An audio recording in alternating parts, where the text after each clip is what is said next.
ഞാനൊരു അക്രൈസ്തവയാണ്. എൻ്റെ പേര് രേഷ്മ. ഞാൻ മൂവാറ്റുപുഴയിൽ നിന്നാണ് വരുന്നത്. ഞാൻ എന്താ പറയുക, കോട്ടയത്താണ് എന്നെ ശരിക്കുള്ള വീട്. എനിക്ക് അമ്മ മാത്രമേ ഉള്ളൂ. ചെറുപ്പത്തിൽ ഒരുപാട് കഷ്ടപ്പെട്ടാണ് എൻ്റെ അമ്മേനെ വളർത്തിയത്. അത് കഴിഞ്ഞ് കഴിഞ്ഞപ്പോഴേക്കും എനിക്കൊരു 18 വയസ്സായപ്പോഴേക്കും എൻ്റെ ബന്ധുക്കാരൊക്കെ കൂടി എന്നെ കെട്ടിച്ചു വിട്ടു. കല്യാണമൊക്കെ കഴിഞ്ഞ് ഇവിടെ വന്നപ്പോഴേക്കും എൻ്റെ പഠിപ്പൊക്കെ നിന്നുപോയി. പഠിക്കാൻ പിന്നെ ഹസ്ബൻഡിൻ്റെ വീട്ടുകാരും സപ്പോർട്ടൊന്നും ഉണ്ടായിരുന്നില്ല. അത് കഴിഞ്ഞിട്ട് എനിക്കൊരു 2 മക്കളുണ്ട്. ഞാൻ പിന്നെ എനിക്കൊരു 27 വയസ്സായപ്പോഴേക്കും എൻ്റെ കുഞ്ഞിന് 3-3.5 വയസ്സ് കഴിഞ്ഞപ്പോഴേക്കും ഞാനൊരു സ്ഥലത്ത് റിലയൻസിൽ ജോലിക്ക് കയറി കഴിഞ്ഞ് അവിടെ ജോലിക്ക് കയറിയത് എൻ്റെ ഹസ്ബൻഡിന് തീരെ ഇഷ്ടമുണ്ടായിരുന്നില്ല. അപ്പോൾ ഒരു 7-8 മാസം കഴിഞ്ഞപ്പോഴേക്കും ഫാമിലിയിലൊക്കെ ചെറിയ ഇഷ്യൂസും കാര്യങ്ങളൊക്കെ ഉണ്ടായി ജോലിക്ക് പോകുന്നത് കൊണ്ട്. അപ്പോൾ എനിക്ക് എൻ്റെ ഫാമിലിയിൽ വലിയ പ്രശ്നങ്ങളായപ്പം എനിക്ക് എൻ്റെ ജോബ് റിസൈൻ ചെയ്യേണ്ടി വന്നു. പ്രൊമോട്ടറായിരുന്നു, 15,000 രൂപ സാലറി ഉണ്ടായിരുന്നുള്ളൂ. ഞാൻ ജോബ് റിസൈൻ ചെയ്തു, വീട്ടിലിരുന്നു. പക്ഷെ അതെനിക്ക് ഭയങ്കരമായിട്ട് എന്താ പറയുക, ജോബിന് പോവാത്തതും വീട്ടിലെ പ്രശ്നങ്ങളും സപ്പോർട്ട് ചെയ്ത് നിൽക്കേണ്ട ആൾ പോലും സപ്പോർട്ടിനില്ലാത്ത ഒരവസ്ഥയിൽ സത്യം പറഞ്ഞു കഴിഞ്ഞാൽ എനിക്ക് ഡിപ്രഷനായി പോയി. 3 മാസം ഞാൻ എൻ്റെ റൂമിൻ്റെ അകത്ത് തന്നെ വാതിലടച്ചിട്ട് ഇരിക്കലായിരുന്നു. ഞാൻ പുറത്തിറങ്ങിയില്ല, മക്കളുടെ കാര്യങ്ങൾ എന്നെ നോക്കില്ല, ഹസ്ബൻഡിനോട് മിണ്ടില്ല, ഹസ്ബൻഡിൻ്റെ അമ്മയോട് മിണ്ടില്ല, ഫുഡ് കഴിക്കില്ല, വെള്ളം കുടിക്കില്ല. അതുപോലെ എൻ്റെ ജീവിതം ഭയങ്കര ഡിപ്രഷനിലായിരുന്നു. അതിനും കുറേ പ്രശ്നങ്ങളും കാര്യങ്ങളൊക്കെ ഉണ്ടായിരുന്നു. അപ്പോൾ എൻ്റെ ഹസ്ബൻഡിൻ്റെ അമ്മ വന്നിട്ട് എപ്പോഴും എൻ്റെ അടുത്ത് പറയും, മോൻ വന്ന് കഴിക്കേ, മോൻ്റെ ജീവിതം ഇങ്ങനെ ആവൂല, ഇതൊക്കെ മാറണ ഒരു ദിവസം മോൻ്റെ ജീവിതത്തിലേക്ക് വരും. അമ്മ ഭയങ്കര സപ്പോർട്ടായിരുന്നു, ഹസ്ബൻഡിൻ്റെ അമ്മ. അമ്മച്ചോട് എത്ര താങ്ക്സ് പറഞ്ഞാലും മതിയാവൂല, അതുപോലെ സപ്പോർട്ടായിരുന്നു. ആ സമയത്ത് ഡിപ്രഷൻ ആയതുകൊണ്ട് ഞാൻ മുറിക്കാത്തിരുന്ന് തന്നെ ചിരിക്കുക, അല്ലെങ്കിൽ എന്താ പറയുക, ആരോടും മിണ്ടില്ല, ഭയങ്കര അവസ്ഥ. മക്കളൊന്നും വന്ന് വിളിച്ചാലൊന്നും മിണ്ടത്തില്ലാത്തൊരവസ്ഥയായിരുന്നു. അതുപോലെ ഫാമിലി ഇഷ്യൂ ഉണ്ടായിരുന്നു. ആ സമയത്ത് ഞാൻ ഇൻസ്റ്റാഗ്രാമിൽ ഒരു റീല് കണ്ടു ഒരു അച്ഛൻ്റെ.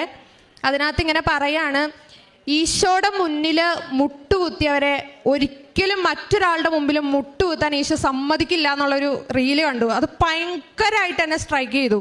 ഭയങ്കരം എന്ന് പറഞ്ഞു കഴിഞ്ഞാൽ ഭയങ്കരമായിട്ട് എന്നെ സ്ട്രൈക്ക് ചെയ്തു. അവിടെ നിന്ന് ആ ഒരു റീല് കണ്ടിട്ട് പിന്നീട് നടന്നത് എന്താ പറയുക, ഭയങ്കര ചേഞ്ചസാണ് എനിക്ക്. കാരണം പിന്നെ ഞാൻ ആ അച്ഛൻ്റെ റീൽസൊക്കെ കണ്ടിന്യൂസ്ലി കാണാൻ തുടങ്ങി. അതിൽ നിന്ന് എനിക്ക് കൃപാസനത്തിൻ്റെ എന്താ പറയുക, സാക്ഷ്യത്തിൻ്റെ ഒരു വീഡിയോ കിട്ടി. ഞാനത് കണ്ടു. അത് കണ്ടു കഴിഞ്ഞപ്പോൾ ഞാൻ പിന്നെ അത് അച്ഛൻ്റെ ഒഫീഷ്യൽ ചാനലിൽ നിന്ന് തന്നെയുള്ളൊരു സാക്ഷിയായിരുന്നു. ഞാൻ അച്ഛനെ ഫോളോ ചെയ്തു. പിന്നെ എനിക്ക് നോട്ടിഫിക്കേഷൻ വരാൻ തുടങ്ങി. പിന്നെ ഞാൻ അച്ഛൻ്റെ ടോക്കുകൾ കേട്ടാൻ തുടങ്ങി.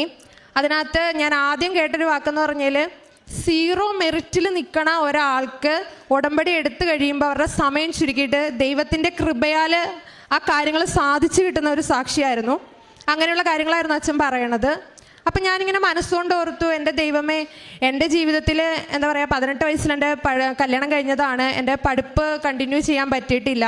0 മെറിറ്റ് തന്നെയാണ്. സാമ്പത്തികപരമായിട്ടും ഒരു കാര്യമില്ല. എൻ്റെ വീട്ടുകാരാൽ എനിക്കൊരു സപ്പോർട്ടില്ല. എൻ്റെ ഹസ്ബൻഡിനാൽ എനിക്കൊരു സപ്പോർട്ടില്ല. ആകെ കൂടിയുള്ളത് എൻ്റെ ഹസ്ബൻഡിൻ്റെ അമ്മയാണ്. അപ്പോൾ ഞാനിങ്ങനെ മനസ്സുകൊണ്ട് ഓർത്തു, എങ്ങനെയെങ്കിലും ഉടമ്പടി എടുക്കണം. അപ്പോൾ ഇങ്ങനെ ഓൺലൈൻ ഉടമ്പടി ഉണ്ടെന്നറിയാം, പക്ഷെ അതെങ്ങനെ എടുക്കാം, എങ്ങനെ ചെയ്യണം എന്നൊന്നും അറിയില്ല. ഞാൻ ചുമ്മാ കമൻസൊക്കെ വരുന്നത് വായിച്ചിട്ട് അച്ഛൻ്റെ പേജിൽ തന്നെ അതിൻ്റെ ലിങ്ക് ഉണ്ടെന്ന് കണ്ടു. ഞാൻ ആ ലിങ്ക് എടുത്തിട്ട് ഞാൻ അതിനകത്ത് 5 നിയോഗങ്ങൾ വെച്ചു. 6ാമത്തെ നിയോഗം ഞാൻ പരിശുദ്ധ അമ്മയ്ക്ക് വിട്ടു. അത് കഴിഞ്ഞിട്ട് 2 മാസം കഴിഞ്ഞപ്പോഴേക്കും ഞാനിങ്ങനെ റൂമിൽ നിന്നൊക്കെ മെല്ലെ ഇറങ്ങി തുടങ്ങിയായിരുന്നു. അപ്പോൾ രാവിലെ തൊട്ട് എഴുന്നേൽക്കുമ്പോൾ തൊട്ട് സാക്ഷ്യങ്ങളും അച്ഛൻ്റെ ടോക്കുകളും മാത്രമേ ഞാൻ വീട്ടിൽ വെക്കത്തുള്ളൂ. ഇതാണ് എന്നെ വഴി നടത്തുന്നത്. പിന്നെ അടുക്കളയിൽ കയറി ജോലി ചെയ്യാൻ തുടങ്ങി, കുഞ്ഞുങ്ങളുടെ കാര്യം നോക്കാൻ തുടങ്ങി, മിണ്ടാൻ തുടങ്ങി. അങ്ങനെയൊക്കെ മാറ്റങ്ങൾ സംഭവിച്ചു. അപ്പം ഞാൻ എൻ്റെ കൂട്ടുകാരിയുടെ അടുത്ത് ഇങ്ങനെ പറഞ്ഞു, എടി ഇങ്ങനെ ഇവിടെ കൃപാസനത്തിൽ പോണവർക്കൊക്കെ നടക്കുന്നത് വലിയ അത്ഭുതങ്ങളാണ് കേട്ടോ. നമുക്ക് മെറിറ്റ് ഇല്ലെങ്കിലും നമ്മൾ ഉടമ്പടി കൃത്യമായിട്ട് പാലിക്കുകയാണെങ്കിൽ നമുക്ക് എന്താ പറയുക, അമ്മയുടെ ഗ്രേസിൽ അത് നമുക്ക് തരും കേട്ടോ എന്നിങ്ങനെ ഞാൻ ഇവളോട് മാത്രമല്ല ഒരുപാട് ഫ്രണ്ട്സ് ഉണ്ട്, അവരോടൊക്കെ പറഞ്ഞ്. അങ്ങനെ ഞങ്ങൾ ഒരു ദിവസം തീരുമാനിച്ചു, ഓൺലൈൻ ഉടമ്പടി എടുത്തു കഴിഞ്ഞാൽ മാത്രം കാര്യമാവില്ല, നമുക്ക് പോവാം എന്ന് തീരുമാനിച്ചു. അപ്പോൾ എൻ്റെ കയ്യിൽ പൈസയൊന്നുമില്ല, കാരണം ജോലിയില്ല. പിന്നെ എന്തെങ്കിലും ചോദിച്ചാൽ ഹസ്ബൻഡ് കുറച്ച് ഇഷ്യൂ ഉള്ളത് കൊണ്ട് അതും ഒരു സപ്പോർട്ടില്ല. അപ്പോൾ ഞാനിങ്ങനെ ഹസ്ബൻഡിൻ്റെ അമ്മയോട് പറഞ്ഞു, അമ്മ എനിക്കൊരു 500 രൂപ തരണം, എനിക്ക് കൃപാസനത്തിലൊന്ന് പോകണം, അമ്മച്ചി എനിക്ക് എവിടെയെങ്കിലും കടം മേടിച്ച് തരണം എന്ന് പറഞ്ഞു. അപ്പോൾ അമ്മച്ചി പറഞ്ഞു ഞാൻ കൊച്ചിന് 1000 രൂപ തരാം, കൊച്ചു പൊക്കോളാൻ പറഞ്ഞു. ഞാൻ 1000 രൂപ കിട്ടി. അപ്പോൾ തന്നെ ഞാൻ ജോമോളുടെ അടുത്ത് വിളിച്ചു പറഞ്ഞു, ഇതാണ് ജോമോളുടെ അടുത്ത് വിളിച്ചു പറഞ്ഞേടാ നമുക്ക് ഒന്നും നോക്കണ്ട, നാളെ തന്നെ നമുക്ക് കൃപാസനത്തിൽ പോകാമെന്ന് പറഞ്ഞു. അപ്പം ഞങ്ങൾ ഈ മാസം ഫെബ്രുവരി 4-ന് ഞങ്ങൾ കൃപാസനത്തിലേക്ക് വന്നു. ഞങ്ങൾ ചുറ്റിക്കറങ്ങിയാണ് ഇവിടെ വന്നത്. ഇവിടെ എത്തിയപ്പോൾ ഒരു 12:30 സമയമായി. ഇവിടെ വന്നു കഴിഞ്ഞപ്പോൾ സത്യം പറഞ്ഞാൽ ഞാൻ ഉടമ്പടി എടുക്കണമെന്ന് വിചാരിച്ചില്ല. ഞാനൊരു അച്ഛൻ്റെ ടോക്ക് കണ്ടതിനകത്ത് അക്രൈസ്തവർ ഇപ്പോൾ ഇങ്ങനെ ഉടമ്പടി എടുക്കുന്നില്ല, അത് ക്രിസ്ത്യൻസിൻ്റെ ഇതിൽ വെച്ചിട്ട് നിങ്ങൾക്ക് ഉടമ്പടി ചിട്ടകളൊക്കെ പാലിക്കാമെന്നുള്ളൊരു ഇത് കണ്ടായിരുന്നു. അപ്പം ഞാൻ ഓർത്തു ഇവൾ ക്രിസ്ത്യനാണ്, അപ്പോൾ ഇവളുടെ ഇതിൽ ഒരു 3 നിയോഗം എനിക്കും വെക്കാം, ഇവളുടെ കൂടെ നിൽക്കാമെന്ന് ഓർത്തു. ഞങ്ങൾ ഇവിടെ വന്നു, ഇവൾ ഉടമ്പടിയുടെ ചീട്ടൊക്കെ വാങ്ങിച്ചു. ഞങ്ങൾ പുറത്ത് പോയി ഫുഡ് കഴിച്ചിട്ട് വന്ന ഒരു 1:15 സമയമായി. അച്ഛൻ ബ്ലെസ്സിങ് ചെയ്യുന്ന ആ സ്ഥലത്ത് എത്തിയപ്പോഴേക്കും ഭയങ്കര മുല്ലപ്പൂവിൻ്റെ മണം വന്നു. അപ്പം ഞാൻ ഓർത്ത് സത്യം പറഞ്ഞു കഴിഞ്ഞാൽ അതിപ്പോൾ ഇവിടെ മാലയൊക്കെ മേടിച്ചിടുന്നുണ്ടല്ലോ, അതിൻ്റെ മണമായിരിക്കും എന്ന് ഓർത്തിട്ട് ഞാൻ ഇവളോടത്തൊന്നും പറഞ്ഞില്ല. ആ ചെയറിൽ അവിടെ വന്നിരുന്നപ്പം ഞാൻ ഇവളോട് ചോദിച്ചു. അപ്പോൾ ഇവക്ക് മൂക്കടപ്പായിരുന്നു, അതുകൊണ്ട് ഇവക്ക് സ്മെല്ല് കിട്ടിയില്ല. അപ്പോൾ അതിൻ്റെ അടുത്തിരുന്ന് ചേച്ചിയോട് ചോദിച്ചു, ചേച്ചി നിങ്ങൾക്ക് മുല്ലപ്പൂവിൻ്റെ സ്മെല്ല് വരുന്നുണ്ടോ എന്ന് ചോദിച്ചു. അപ്പോൾ ആ ചേച്ചി പറഞ്ഞു ഇല്ലല്ലോപ്പാന്ന് പറഞ്ഞു. അപ്പോൾ എനിക്ക് കൺഫേം ആയി. അമ്മ എനിക്ക് സുഗന്ധാഭിഷേകം തന്നു, ഞാൻ ഉടമ്പടി എടുക്കണം. എൻ്റെ കണ്ണൊക്കെ അപ്പോൾ അവിടെ ഇരുന്ന് നിറഞ്ഞു. അപ്പോൾ ഇവള് പറഞ്ഞു നീ എന്തായാലും പോയി ഉടമ്പടി എടുക്കാനുള്ള ചീട്ട് എടുത്തിട്ട് വരാൻ പറഞ്ഞു. ഞാൻ അപ്പം തന്നെ ഓടിപ്പോയി ഉടമ്പടി എടുക്കാനുള്ള ചീട്ട് എടുത്തു. ഉടമ്പടിയെല്ലാം എടുത്ത് ഞങ്ങൾ ഇവിടെ നിന്ന് പോയപ്പോൾ സമയം 6:45 7 മണി കഴിഞ്ഞു. വീട്ടിലെത്തിയപ്പോൾ 9:30. കാരണം ഹസ്ബൻഡ് വരണതിന് മുന്നേ എനിക്ക് വീട്ടിലെത്തണം. ഹസ്ബൻഡിന് ഇങ്ങനെയുള്ളൊരു കാര്യങ്ങളൊന്നും താല്പര്യമില്ലാത്തതുകൊണ്ട് ഹസ്ബൻഡ് വരണതിന് മുന്നേ വീട്ടിലെത്തണമെന്ന് അമ്മ പറഞ്ഞിട്ടുണ്ടായിരുന്നു. അപ്പോൾ 9 മണിയായി ഞാൻ മൂവാറ്റുപുഴ എത്തിയപ്പം. അപ്പം ഞാൻ മാതാവിനോട് പറഞ്ഞു 10 മണിയാകുമ്പോഴേക്കും പുള്ളി വരണത്, അതിന് മുന്നേ എന്നെ വീട്ടിലെത്തിക്കണം, ഓട്ടോറിക്ഷ ഇല്ല, വീട്ടിലേക്ക് പോണ വഴിയിൽ എന്താ പറയുക റോഡ് പണി നടക്കുകയാണ്, വണ്ടിയൊന്നുമില്ല. ഞാൻ ആകെ വിഷമിച്ചു. പക്ഷെ എനിക്ക് ഭയങ്കര ഞാൻ ഭയങ്കര സ്ട്രോങ് ആയിരുന്നു. കാരണം എന്ന് വെച്ച് കഴിഞ്ഞാൽ ഞാൻ എന്തിനാ പേടിക്കണേ, ഉടമ്പടി എടുത്തിട്ട് അമ്മയുടെ അടുത്തുനിന്നല്ലേ വരുന്നത്, ഇനി അമ്മയുടെ കയ്യിലാണ് ബാക്കി കാര്യം. പക്ഷേ കറക്റ്റ് എനിക്കൊരു വണ്ടി കിട്ടി, ഞാൻ കറക്റ്റ് വീട്ടിലെത്തി. അപ്പോൾ അമ്മ പറഞ്ഞു മോനെ ഞാൻ പേടിച്ചിരിക്കുമായിരുന്നു, അവൻ വന്നതിന് മുന്നേ കൊച്ചിവിടെ എത്തണം എന്ന് ഞാൻ പ്രാർത്ഥിച്ചുകൊണ്ടിരിക്കുമായിരുന്നു എന്ന് പറഞ്ഞു. അത് കഴിഞ്ഞിട്ട് ആ ഉടമ്പടി എടുത്ത് പോയതിൻ്റെ പിറ്റേ ദിവസം തൊട്ട് സംഭവിച്ചെന്ന് പറഞ്ഞാൽ അത്ഭുതങ്ങളെന്ന് പറയാൻ പറ്റില്ല, അത്യത്ഭുതങ്ങളാണ്. കാരണം 0 മെറിറ്റാണ്, എൻ്റെ കയ്യിൽ ഫണ്ടില്ല, എന്നെ സപ്പോർട്ട് ചെയ്യാനായിട്ട് ആരുമില്ല. ഞങ്ങൾ 2 പേരും കൂടെ പുറത്തേക്ക് പോകാനായിട്ട് തീരുമാനിച്ചു. പുറത്തേക്ക് പോവാം, പക്ഷെ പൈസ വേണം, 1 ലക്ഷം രൂപയെങ്കിലും ആവും പോകാൻ വേണ്ടിയിട്ട്. കാരണം എന്ന് വെച്ച് കഴിഞ്ഞാൽ ഞാൻ 1000 രൂപ അമ്മച്ചിയുടെ നിന്ന് കടം മേടിച്ചുകൊണ്ടാണ് കൃപാസനത്തിൽ വന്നത്. എൻ്റെ കയ്യിൽ 1 ലക്ഷം രൂപ പോലും എടുക്കാനായിട്ടുണ്ടായിരുന്നില്ല. പക്ഷെ ഞാൻ മനസ്സിൽ വിചാരിച്ചു ഞാൻ ഉടമ്പടി എടുത്തിട്ടുണ്ട്, നിയോഗം വെച്ചിട്ടുണ്ട്, പക്ഷെ ഞാൻ നിയോഗങ്ങളെപ്പറ്റി ഓർക്കുന്നില്ല. ഞാൻ വെച്ച നിയോഗങ്ങളെപ്പറ്റി ഞാൻ ഓർക്കുന്നില്ല. ഉടമ്പടിയിൽ അമ്മ എന്താണോ പറഞ്ഞിട്ടുള്ളത് അത് ഞാൻ കൃത്യമായിട്ട് പാലിക്കും, ഉടമ്പടീനെ പറ്റി ഞാൻ ചിന്തിക്കണേ ഇല്ല എന്ന് വിചാരിച്ചു. 2 ദിവസം കഴിഞ്ഞപ്പോൾ ഏജൻസിയിൽ നിന്ന് വിളിക്കുകയാണ്, നല്ലൊരു ജോബ് ഓപ്പർച്യൂണിറ്റി വന്നിട്ടുണ്ട്, നിങ്ങൾ ട്രൈ ചെയ്യുന്നുണ്ടോ എന്ന് ചോദിച്ചു.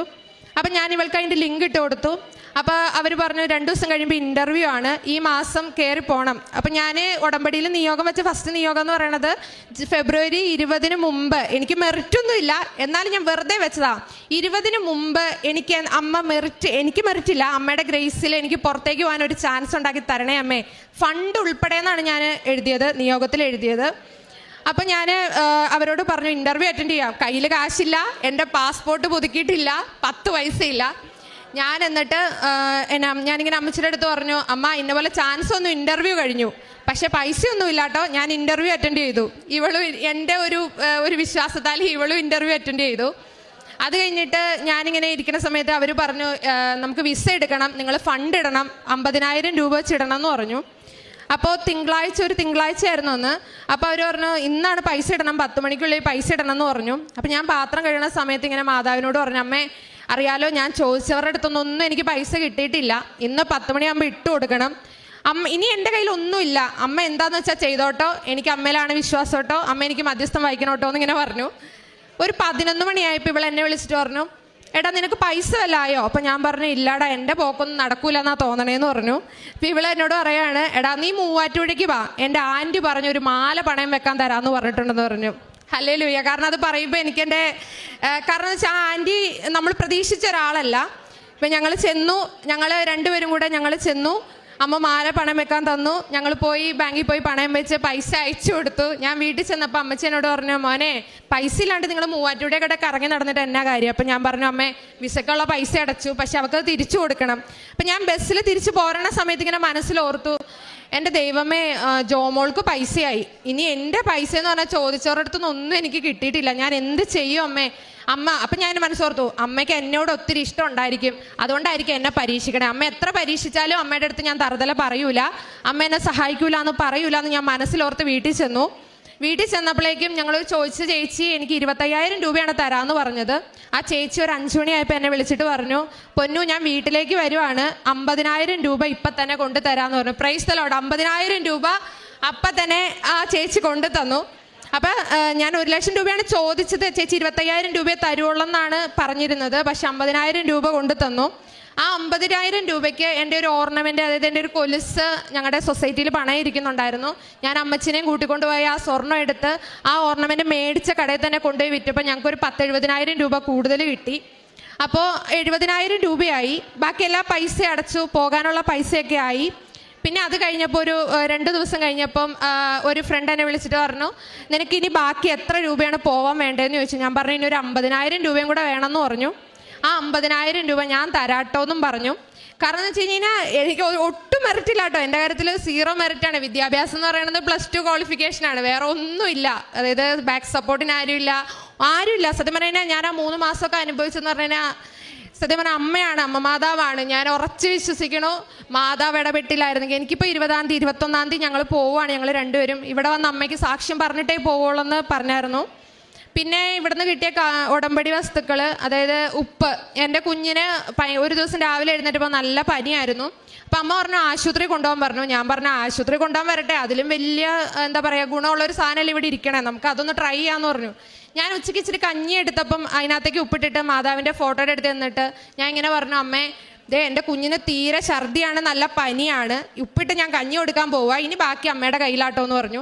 ഞാൻ കഞ്ഞി കോരി 2-3 സ്പൂൺ കൊടുത്തു കഴിഞ്ഞ് ഒരു 10-15 മിനിറ്റ് കഴിഞ്ഞപ്പോഴേക്കും കൊച്ചു നല്ല ആക്റ്റീവായി. ആശുപത്രി കൊണ്ടുവേണ്ടി വന്നില്ല. Praise the Lord. കാരണം എന്ന് വെച്ച് കഴിഞ്ഞാൽ അത് അമ്മയുടെ വലിയ അനുഗ്രഹമാണ്.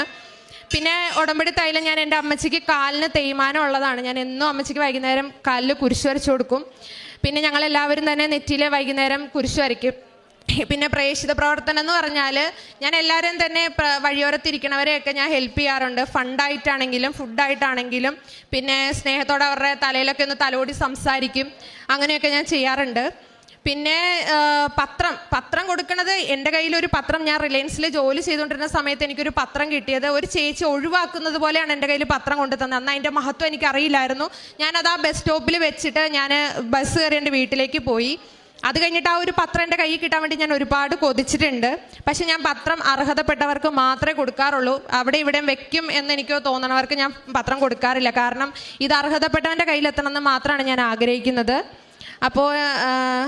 അപ്പോൾ ഞങ്ങൾ 21-ാം തീയതി പോവുകയാണ്. എല്ലാവരും ഞങ്ങൾക്ക് വേണ്ടി പ്രാർത്ഥിക്കണം. അമ്മ മാതാവിനും തിരുക്കുമാരനും കോടാനുകോടി നന്ദി പറയുന്നു.